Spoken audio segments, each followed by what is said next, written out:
Hello, and thank you for listening to this episode of the Billy Newman Photo Podcast. My name is Billy Newman. And I'm Marina Hansen. And we'll be talking a little bit about some of the photo stuff that we've been working on and some of the new updates that we have to billynewmanphoto.com. And I guess some of the ideas that we're going to have for 2016. So I guess that's probably what we'll talk about most on this episode. But I think Marina and I are just going to have a conversation for a little bit about some of the stuff, some of the notes that we wrote down. Yeah, I think that would be fun. I haven't been doing a lot of photo taking recently, not as much as I feel like I want and should be doing, but I have a lot of ideas. I have a lot of ideas for some wintertime photography that I want to be doing. Yeah, you should talk to me about some of the projects that you want to try and do. I want to put together kind of just for fun and practice and really for something different, since I don't really have the option to travel really far or as often as I would want. Yeah. So I need something different to take photos of, but I want to put together a little collection of some wildlife photography. Yeah. Including just like the sheep and horses that I drive past pretty often. There are a lot of pretty cute and interesting looking animals around that I see fairly often. I was trying to think of ways that we can do more wildlife photography. And I know that... we have that cool telephoto lens. Yeah, last year really we picked up the 80 to 400 telephoto lens. And I was thinking about doing some morning trips out to the Finley Wildlife Refuge, where we haven't really been in a while. But it's a little bit of a trip from Eugene, but we could make it up to the north end of the Willamette Valley. And I was thinking about hanging out there where the wildlife refuge is, and maybe where there's like some birds or some other wildlife that we can photograph. I know that they're closed technically right now during the winter time, and then they reopen the area for that type of viewing, I guess, in April. So it's like Are the gates closed to get in, or can you still go on the main road? You can get in and go through the main road. Okay. But I think you can't go on the trails or the birding watch out or lookout towers and stuff, the little hideouts and stuff, those are closed off. And I think it's because the birds are hibernating or nesting there during the winter time. It would disrupt them in some way. But I think that going out there would be fun, even still, to go out there early in the morning and try and take some pictures before dawn. But especially in the springtime, I think it'd be really cool. I know people do that as a hobby. They go out to that area, I think, because there's so many birds that take off at sunrise. Or there's like, if you're out there early enough, you can get a lot of cool sightings in. I've never been one who understood the hobby of birding. Have you heard of that before? I have. One of my friends was really into bird watching. My friend Haley, who's in the Navy now, she's very into it. She knows all of the northwestern birds and their calls and all that stuff. It's crazy. She's a pro. It's pretty cool. There are a lot of really cool looking birds. Yeah. There are a lot of pretty birds that I want to photograph. But it's not something I've ever been really focused on. See, I haven't been focused on wildlife photography at all in the past, really. But I'd like to try a little bit more. I never really experienced that much wildlife. Even on any of the trips that we've done, I don't experience enough wildlife to really feel invested in doing it. Mm-hmm. But I'd like to try more bird or just other wildlife photography that we can do. I think that'd be really cool to try in the winter. And well, I was trying to think about like other winter photography things that we can do. There's a lot of stuff that we can do in the summertime that the summertime is just a little bit more apt for. Mm-hmm. It's easier to go take pictures of stuff that's outside in the summertime because it'll look nicer. But the wintertime, it kind of offers a lot of challenges, of pictures to take or where things come out. That's kind of why I think that wildlife photography would be kind of cool, because the colors are kind of drained right now and things are sort of just soft and have a gray tone to them. So I think it's cool. I think it would be cool to get some shots of some animals. I think it would kind of bring out the colors and markings in them a little bit more. Yeah, I think that'd be a lot of fun to try. We should do a couple trips through January and try and produce some stuff. But we should try and like work out a little plan. Yeah, that'd be fun. I want to go. I want to go on another trip out to the coast, but I want to go on that drive that we just did a couple weeks ago, and stop by the elk. Yeah, that'd be great. Take some more photos there. I haven't gotten my film roll developed yet. We should do that. I took some pictures that I'm really hoping came out of the elk when we saw them this last time. I just finished that roll of film, and I'm hoping to get that. I want to get that developed. I guess this week we should try and find a spot to do it now. So I was going to ask. Yeah, on the podcast before, back in October, I talked about the film, the place that does the 1 hour photo going out, and there's just not being any place to. Ones. Yeah, nowhere else is left to go process analog or film around here in this area, at least at all. Which I'm surprised to see, but I'm not surprised to see in 2015. It's just unfortunate. It makes things just a little bit more complicated. So I know, and see, this is the frustrating thing. You see, professionals would scoff at us because we should just be sending out our film to a pro studio anyway be processed. So they're just like, well, yeah, you've just been doing it wrong the whole time. Might be what they say. I don't know. I've been saving money. I felt fine about it. Yeah, I'm broke enough that it's been working well for me. Yeah. I guess I could probably see the point. The lady at Walmart has done a crappy job at developing my role. Or enough times. The lady at Fred Meyer's or whatever it is. Yeah. Yeah, so. I'm sure there's some good parts that come out of a professional processing it, or someone who's used to processing film doing it. That'd be pretty cool. And we should try and do it. I think it'd be fun to try a few of these send out services and a few of the things that might still be kind of local for film processing and see like what we can do. And the great thing is it might expand what we're able to do a little bit more. See, so far, there's a few different types of film, and we haven't really got into this before, but there's types among types of film. And so there's like black and white film that we have, and that takes like a certain type of processing when you're developing the film. And then there's what we normally have of color negative film, which I think is like C41 processing. It says on the side of the canister, maybe I have that wrong, but it's like that 3-color film negative film processing. And then there's like slide negatives, like, or slide film. Have you heard of that before? Yeah, People talk about shooting slide, and that's like a different type of film. I think that comes out as a positive. This is something I don't even understand. Yeah. So yeah, the scanner that we have has a setting for that. Yeah, for slides, and it's positive scan. Yeah. So there's all of this film out there. I think that's where all those photographers talk about the expired, like Velvia.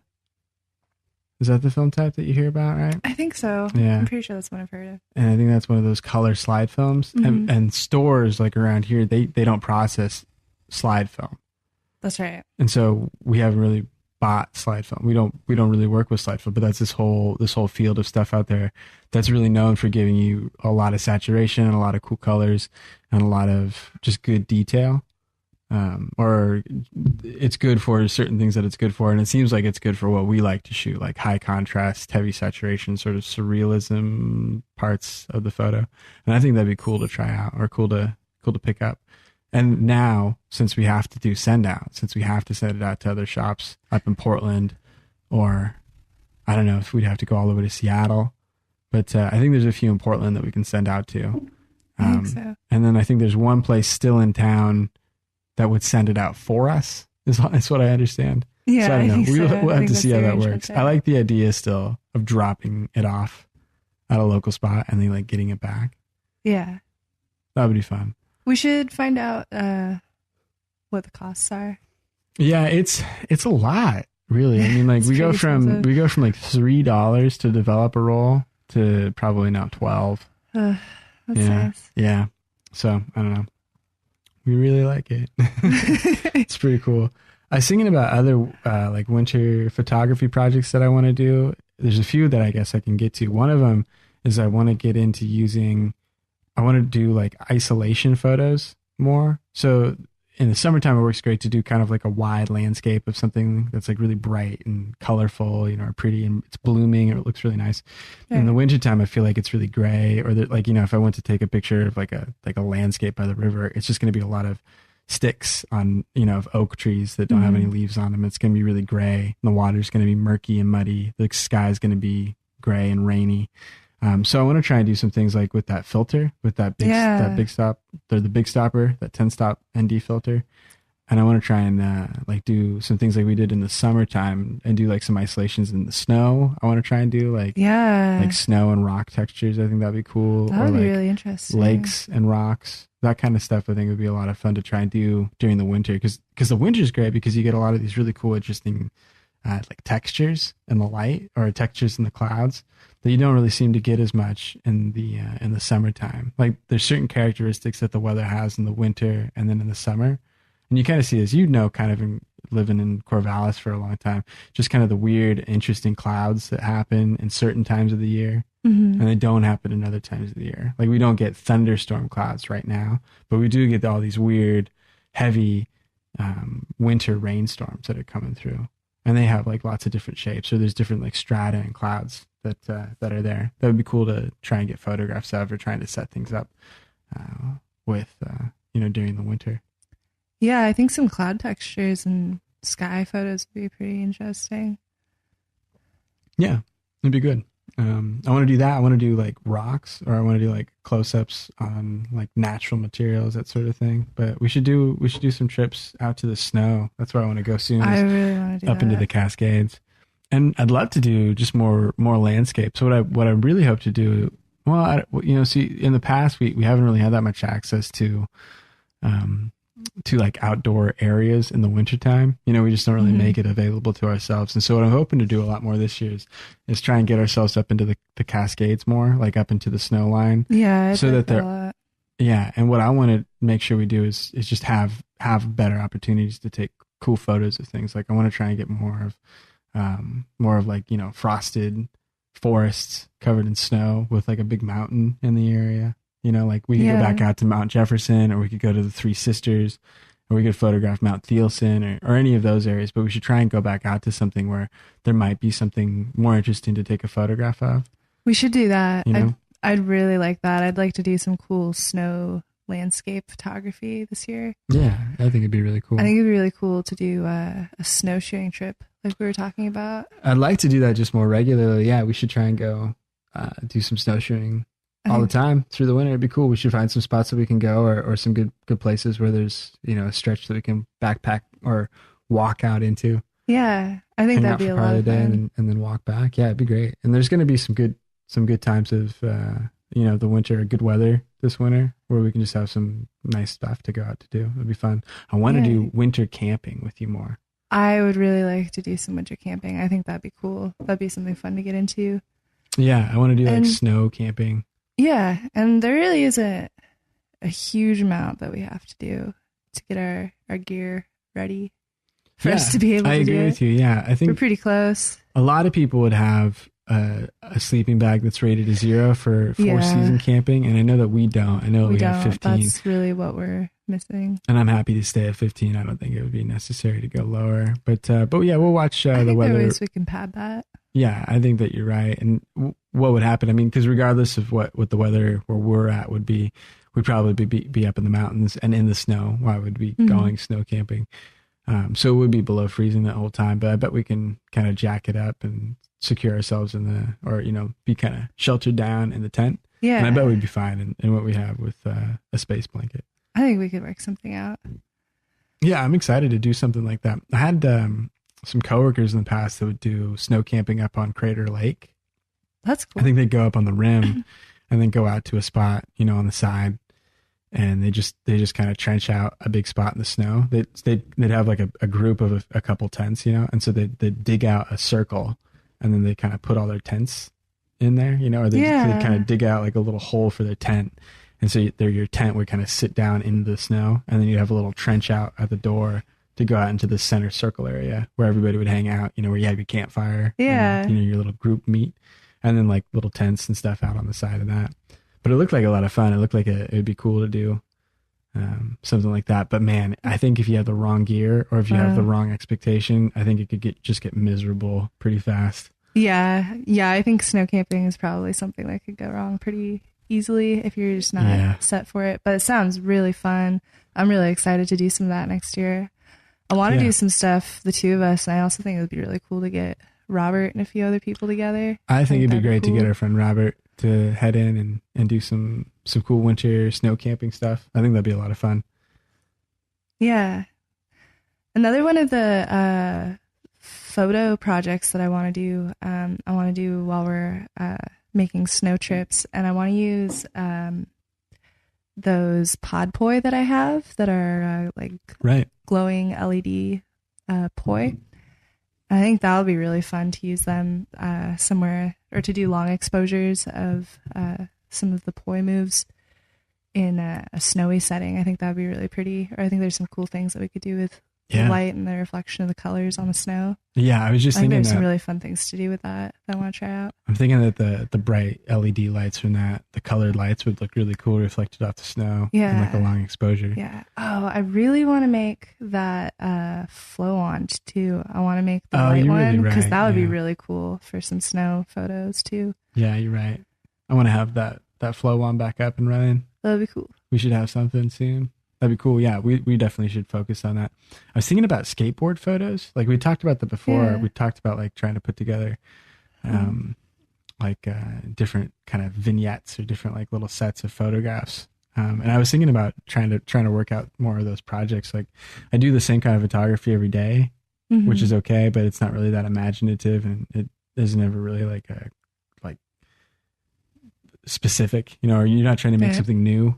And so I think it'd be cool this winter to try and do more of that, or try to go out and hit that skate park again. Yeah, that'd be really cool. We should shoot all of the boards that we have. We have like 4 or 5 boards. Yeah, we have some nice boards set up. Yeah, so we should do something like that. That's more, or that's some kind of little art piece that has that. I don't know if it has to be like crazy, or anything.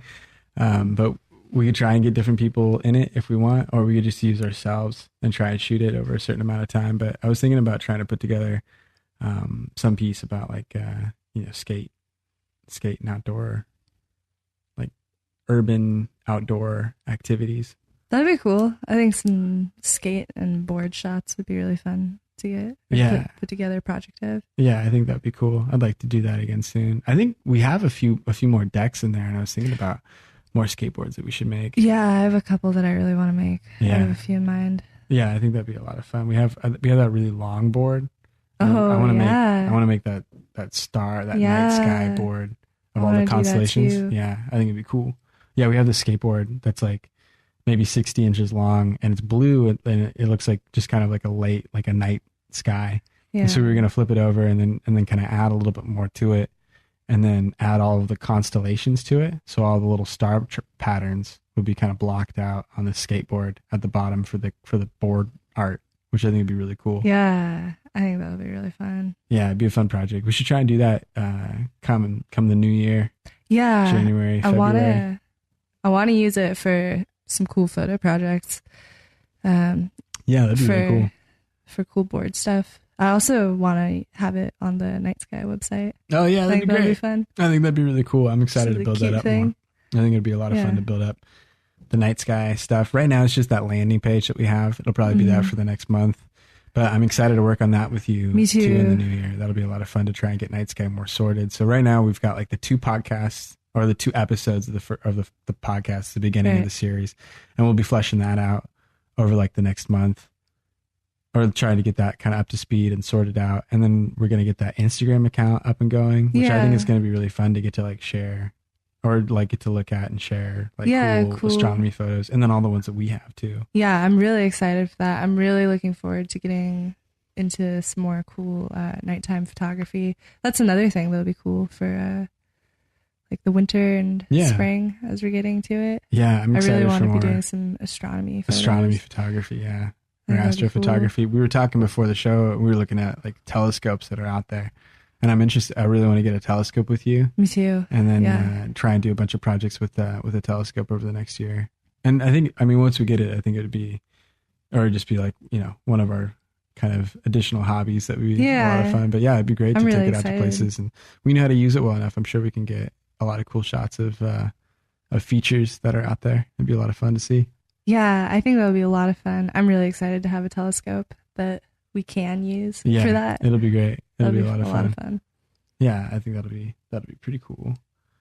I was thinking about like YouTube stuff, or about like how to use YouTube more with all the things that we're doing. So for the Night Sky podcast that we're working on, I want to try and put that up on YouTube, and then I want to try and put some of the other stuff that we have for like the calendar or for like the night sky art stuff up in like a video form on YouTube. Oh yeah. And I'm trying to think about how to do it more with like the Billy Newman photo stuff too. And I was talking to you about that a little earlier, but just about YouTube and what we'd be doing with it. Yeah, I'm still trying to come up with some good ideas of how to structure the videos. That's something that I really don't have a lot of experience with still. Something that I'm really interested in though. But yeah, YouTube will be a good service for us, and we should use it a lot more, because I think YouTube is like the primary medium of long form content right now on the internet. And it's one of those things where, forgive our heater in the background. No, they're so loud. It'll just sound like someone with a hammer in the next room. Just hitting a pipe. That'd be pretty cool. Yeah, but so the plan with YouTube over the next year is to try and make like an account for each of the activities that we have going on, or not activities, but like each of the bigger projects. You know what I'm saying? Mm-hmm. So like for Night Sky, we'll build a YouTube account just for it. Yeah, that'll have a lot of the content that we try and make for Night Sky featured in a YouTube video that tracks back to our website. And so we need to understand, I guess, how to do that more fully. And I should be better and more understanding of how to make video content, or at least enough to have kind of a complete version of a YouTube account, just so that traffic can feed out as links to the internet, to the Google search system, and then back to like our website, or back to, whatever we're doing. So we should do that for like the Night Sky podcast. We should do it, I think, for like the Billy Newman photo website, or like each of the kind of the big website projects that we have.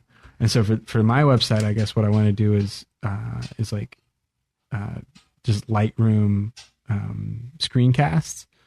I've been thinking about this for a while, but trying to take a lot of the old photos that I have, or a lot of the photographs that I'm making, and like whatever adjustments or edits that I'm making, I was going to do like Lightroom tutorial videos that we edit together, and then put up on YouTube that kind of shows stuff. But I see that those have like a lot of the best traction. And then also I'm going to put up all of these podcasts too, like on the Night Sky YouTube. I'll just put up a copy of these podcasts on the Billy Newman photo YouTube. Yeah, I think that would be a good idea. I think so too. Fun. And I think you'd be really good at those screencasts, like photo editing ones. It makes sense. Those are the photo related videos that I look for on YouTube. Or like how to use Photoshop, or how to use this tool in Lightroom for photo editing stuff. That's what I'm looking at. Yeah. So it makes sense, and you're really good with that. Yeah, I think. Well, thank you, Marina. I appreciate it, and I hope I can do a little bit with it. Yeah, I'm sure it'll be something to get used to, because if you have to do it, I guess you just have to already know what you're going to do. I think that's how a lot of people do it, actually, now I'm thinking about the ones that I've watched, or the more professional ones that I've watched.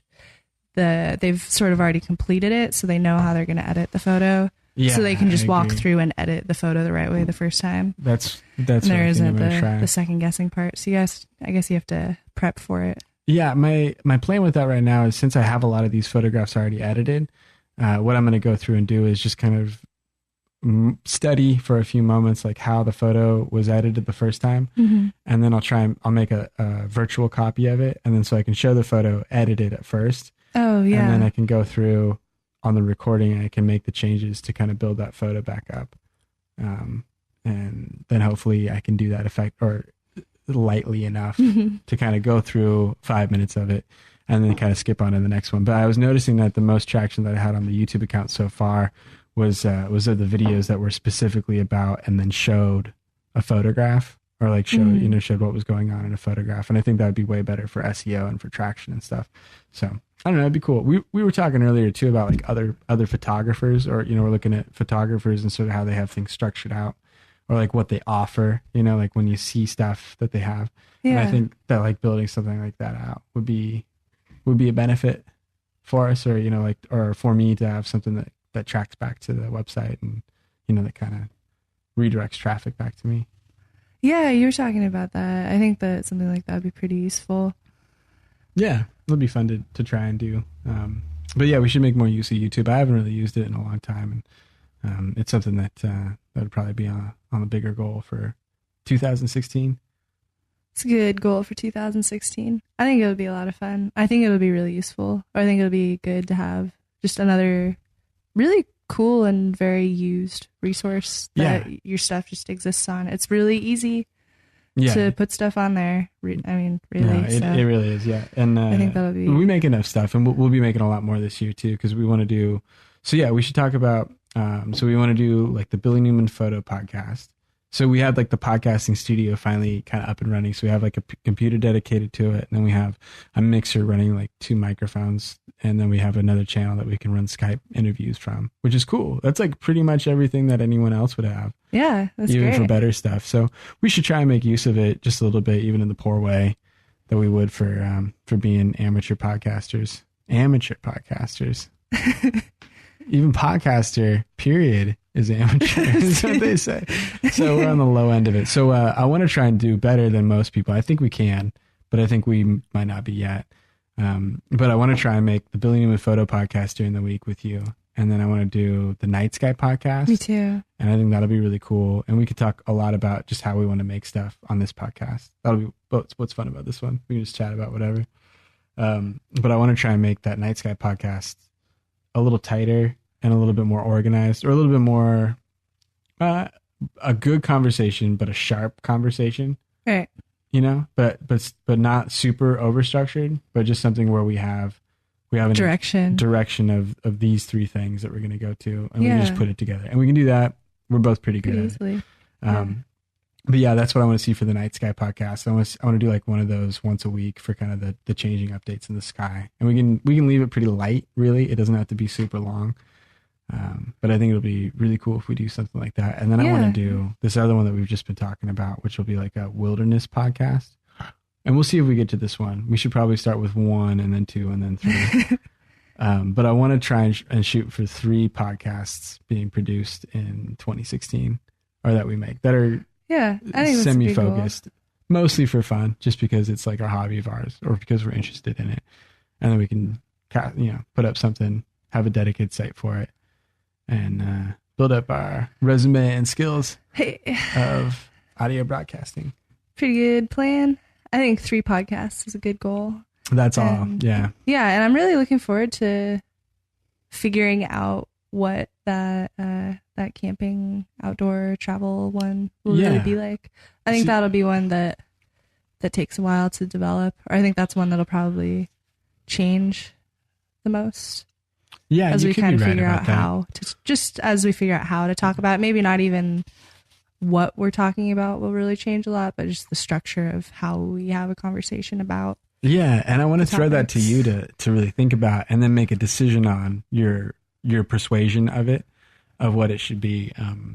Cause I've been trying to think about sort of the demographic or what it would focus on. And so far what it was is just, my kind of thinking was like REI, or some kind of target about that. And it would probably, or that at least implies that it's not product based, but it's about what to have to do backpacking, like or to do the lifestyle. Activity based. Yeah. And then like the activities to do. I want it to be probably everything that we want. And it can probably just be pretty expansive to fit in more than one narrow scope. But I'm trying to think of a format, just like time code, not even the events that happen, right? But just it is an hour long, or it is a half hour long. And then it has these elements in it. And then you would decide on like what you think you'd want to. But it would be, about places that we travel, or places that other people travel. And then we'd have to, we'd want to have to talk about that. Or it'd be about products or services, or like things that are out there that are for like outdoor adventure tourism stuff. Yeah. I'll spend some more time thinking about my perspective, I guess, on the direction of that. But yeah, I think the kind of how you were describing it last time we were talking about it, like REI interest focus. Yeah. Or like that idea of the lifestyle, outdoor lifestyle. Yeah. And outdoor adventure tourism is sort of the focus that I have of it. So, and I guess part of it is just to try and reach out to other things and other entities that are based on outdoor adventure tourism, so that we get to contact them, or so that we get to meet them and work with them and kind of network with them. And I think that that's sort of the bigger strategy of trying to put these podcasts together is to try and like connect with people, do interviews with people, get to talk with people, get information from people. And then with like the outdoor adventure tourism stuff, with like wilderness adventure, camping, outdoor backpacking, all that sort of stuff, we have a ton of photos for that we can make. We can make a website for it. We can make pages for it. All that sort of stuff would be a lot of fun. And then we can do just simple gear review stuff if we wanted to have that part as part of the podcast, like we were just talking about with Lightroom. Like those sort of specific tactile things are looked for a lot, and part of it, I want it to be an artistic project that we do, but I also want it to be kind of like to complete a purpose sort of a project. Do you know what I mean? Yeah. So we'd have it for the project of trying to get people that are associated with that part or with that industry. Yeah, I think that's smart. I think that's the right goal. Yeah. I just don't know how to put it out quite yet. Or I don't know what that'll sound like exactly in a podcast. Right.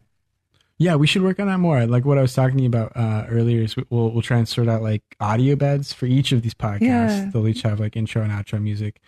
I think that'd be and it really should cool. happen really soon. I should just do it. And then we should have just like a few other more produced elements to put in. So that's just a little bit more structured in how everything's ordered out. But yeah, I think it'll be a lot of fun to do, but they should really remain pretty freeform, and we should just be prepared to speak or just have, a coherent, piece of something to put together for each of these podcasts. And then all we have to really do is commit like a couple hours a week, and we have everything already set up, and it'll be really cool to put together. So it'll be a lot of fun. It'll be a lot of fun. But I think for the rest of the week, we'll be focused on Christmas photography. I want to try and get the house sharpened up, and then we should do a bunch of cool photographs. Like I want to do a bunch of cool like black and whites, and a bunch of cool like fun color photos of like the living room with the Christmas tree and like the presents and stuff that we've got, and like the house and the studio and all the lights as nicely and as cleanly as we have it, and can put it together. Yeah, I'd really like to do some nice photos of the apartment this week. I think that would be a lot of fun. Yeah, we should do so it. Christmassy and we festive. Should do it before Christmas Eve, or before Christmas, before we kind of undo everything. And that'll be really cool. I think it'll be a lot of fun. Me too. Yeah, and then we should kind of do the same thing in January too. We should kind of get after it's not Christmas anymore, it's just nice. Make everything anew, try and get everything sorted out. We should make new prints. We should get all the new artwork in our house put back up. And we should I really like that. I want to treat like our house more as like a month-to-month gallery. That'd be fun. Where we just kind of like keep things traded out and fresh. Yeah, I want to try and do that more in 2016, or at least like every quarter or every. That'd be cool. Yeah, we could do it by season. Yeah, we should do it at least by season, and that's what a lot of this was supposed to be. But it's really just hard to keep up with that schedule a lot of the time when you're doing something else. And I like the art that we had. So me too. It's all right. I'm not upset that it's still hanging there. It's pretty good stuff. But yeah, I think that's going to start wrapping it up for this episode of the Billy Newman Photo Podcast. Marina, thanks for talking with me for a while about all the photo projects we have coming up, about Christmas photos that we're going to take. We should make a bunch of cool baking photos this week. Oh, yes. Like I would love cookie cutter to. photos, I have a lot of baking to do. Sugar cookie photos.